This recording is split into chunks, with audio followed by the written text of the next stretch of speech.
Tesla shares moving higher after reporting its third quarter results. The EV maker did post better than expected earnings. Revenue did come in just shy of estimates. Also, another headline that caught our eye here, the company says it is on track to launch affordable models in the first half of 2025. We don't know exactly what that means, but here to take a closer look, we've got RBC Capital Markets Global Autos analyst Tom Narayan. I want to start with that last thing first, if I could. The fact that the company's saying in its statement it's on track to launch these affordable models in the first half of 2025. Really? Do we believe that? Yeah, if you remember last quarter, what happened was they withdrew the Model 2 on the next-gen platform, which is supposed to be H225. And they said instead, at existing facilities, we're going to make a more affordable car with existing facilities. And a lot of folks were worried that might have meant just a refresh. But this just confirms what they've been saying, which is we're going to get affordable cars in the first half of next year. I actually don't think that's a big surprise. I think people will be happy to hear it, right? We all thought we were going to see something at the Robotaxi event about this. But I think folks are just comforted to know that it is coming. Everything is on track on the more affordable cars. Tom, what did we learn about margins ex credit, and what do you see as the trajectory there ahead? Yeah, this 17% number, definitely way above. Consensus was at 14.5. I was at 13.5, to be honest. I was expecting it to be lower because of discounting that we know did happen. But I think it shows you their underlying costs for their car business is better than any, EV maker certainly out there. I think it bodes very well. They did do some discounting, and they're going to try to get that growth number for the full year. So Q4, you're going to see some price cutting. But if they can still do a 17% margin ex credits, that's a pretty strong signal that they can continue to hold on to margins. And we haven't even talked about the credits, which were huge too. And energy storage, which had strong margins, it looks like. There's a lot to like here. Let's put it that way. It kind of across the board. I was expecting some wins, some losses. I'm not seeing a lot of losses here. And the company also saying it says it's going to see slight growth in those deliveries for the full year. So it's not what we expected necessarily. What do you think is different than what we expected, Tom? Why do you think things seem to be working a little bit better, whether it's the margin, whether it's the number of deliveries this year? What's changed? Yeah, I mean, folks were expecting it to be down this year volumes. It was up in 3Q, and then everyone thought that was because of price discounting. But it looks like even though the costs were higher, I think what might be happening here is, they did do an FSD upgrade, right? If you remember correctly. And even as very recently, it's been potentially boosting numbers. They talked about it right here in this release. The services number was pretty high. So I do wonder if, the services attach rate, especially FSD, might be making an impact here. Folks could be thinking, I'm going to buy this car because of FSD.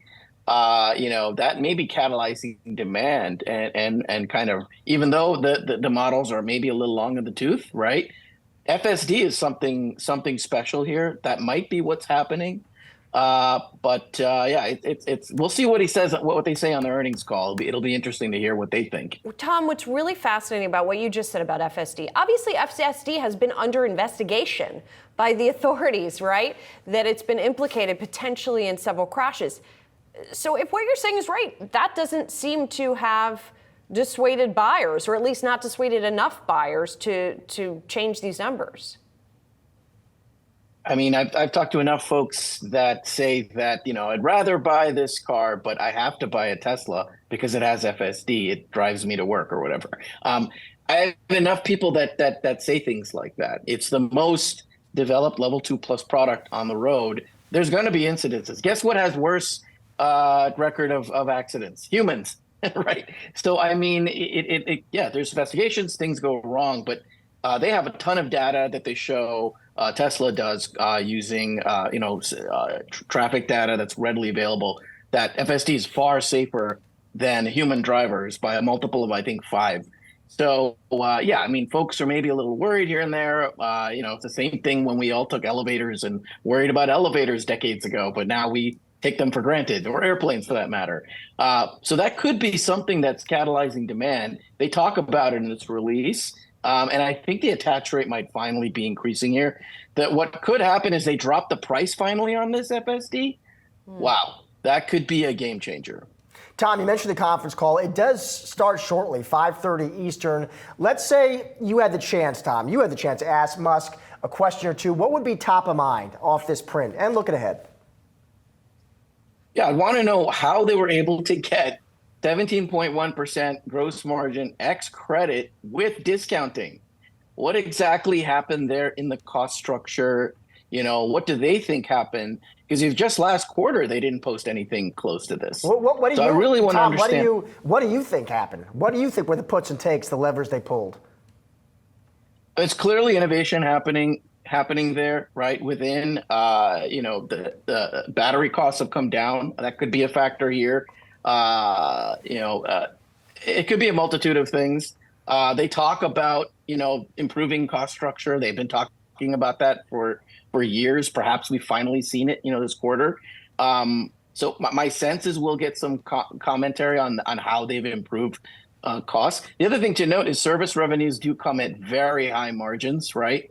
So if FSD really take rate went up a lot, that's like huge margins. So that could have bled into this auto gross margin ex credit. So I wonder if it's a service revenue from FSD.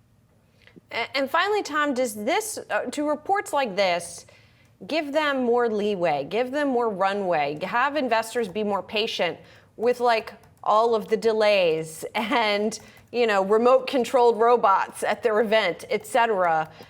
As long as they deliver the goods, do they have the leeway to work on that other stuff? I think it certainly helps, right? Because for those folks who are already believers of the future, autonomy, robots, et cetera, they're not as worried about the underlying car business margins being a couple hundred basis points here and there. The problems for those folks who are not in it for the future things and they're in it for now, this does matter. So it probably, to your point, gives them some breathing room in that respect. I wish I knew about the automated the robots being remotely controlled when I talked to it. It totally fooled me. But now we can kind of focus on the fundamentals right now. And again, this call will be really important to hear what we have to say. Hear what they have to say about the new car, affordable car next year. That'll be really important. Robotaxi, where, there may be some more color. We've been hearing some news that's been hitting recently there. So folks maybe now can focus on those big picture, long-term things, Optimus robotics, et cetera, instead of worrying about kind of the fundamentals of the auto business. Tom, great to have you on with that instant analysis, my friend. Appreciate it. You got it.